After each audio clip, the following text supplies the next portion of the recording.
예, 반갑습니다. 꿈분석사 토정 박재훈입니다. 이번 시간에는 꿈분석 40제 시간으로서 꿈분석사 수익에 대해서 설명해 드릴까 합니다. 첫 번째 시간에는 상담비라고 할 수가 있죠. 이 상담비라는 것은 모든 직업에 다 해당하는 거죠. 이 직업에 국한되는 건 아닙니다. 자유업은 전부 상담비를, 컨설팅은 특히 상담비를 받고 있죠. 주로 우리가 변호사들도 보면은 어떤 데는 큰 건을 따기 위해 가지고 상담을 그냥 해주는 경우도 있지만, 주로 상담을 하면은 반드시 상담료를 내야 되는 게 정석입니다. 왜 그러냐면 시간을 할애하지 않습니까? 어떤 사람들이 간혹 유선으로 어떤 데 꿈을 상담을 하러 오는 사람이 있어요. 그런 사람들은 이제 내가 여러 가지 인터넷이라든지 안 그러면 블로그 쪽에서 통해서 이렇게 꿈을 이렇게 게재를 하고 이렇게 하니까 그 사람들이 어떤 자기 내용을 하면서 상담을 좀 해달라는 겁니다. 근데 그 중에 어떤 사람들은 그냥 무료로 해달라는 거예요. 이것은 조금 어떤 원칙이 맞지 않죠. 왜 그러냐면 전문가에게 무료로 해달라 그러는 것은 조금 어떻게 보면은 경제적인 예의가 없는 거죠. 의사들 같은 경우에 만약에 상담을 해주면 상담비를 어떤 받지 않죠, 의사들은. 그러나 상담을 통해서 그 사람들은 그것을 진료를 받기 위해서 도와주는 작업이지 상담을 목표로 하는 것은 아닙니다. 그러나 컨설팅이라든지 상담사들은 상담료를 가지고 그것을 생활하는 전문 직업이기 때문에 자기들은 공짜로 하고 상담한 사람 시공간을 할애해 가면서 얼굴도 모르는 사람에게 서비스를 할 수가 없죠.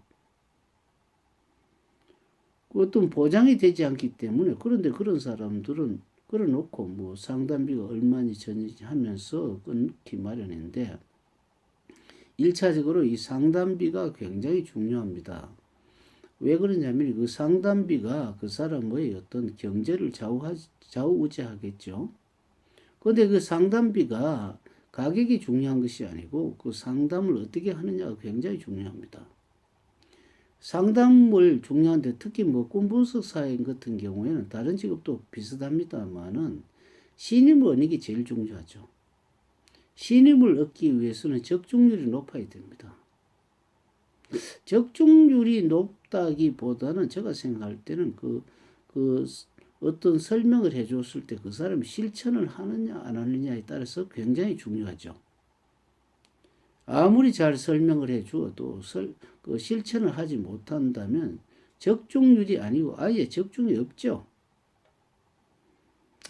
내가 간혹 종종 느끼는데, 말을 실천을 한 사람은 아주 신기하다고 난리인데 실천을 하지 않은 사람들은 안 맞다 하는 사람들이 들어있어요. 근데 가만히 보면은 실천을 하지 않은 겁니다. 실천을 하지 않는데 어떻게 맞습니까? 앞서도 이야기했지만 삼천리 자전차가 굉장히 대박을 친다고 이야기를 그렇게 해줬는데도 불구하고 사지 않았죠. 사지 않으면 안 오르는 거죠. 오르는 기회가 아예 없는 거 아닙니까? 그렇기 때문에 그걸 보고 분석을 해주고 상담을 해주는 사람 보고 맞니 안 맞니 하는 것은 도리에 맞지 않습니다. 그러나 잘 상담을 해줬는데도 불구하고 안 맞는 경우가 있죠. 그런 경우에는 어떤 경우냐 하면은 상담을 받는 사람이 자기가 어떤 상황을 숨기고 있는 겁니다. 남에게 상황을 다 전달할 수 없는 그런 상황도 있죠. 그러나 상담사에게는 완전히 자기가 환자같이 되어야 됩니다.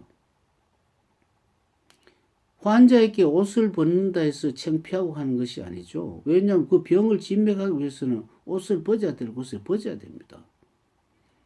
일반 성희롱 하는 거하고는 완전히 다르죠.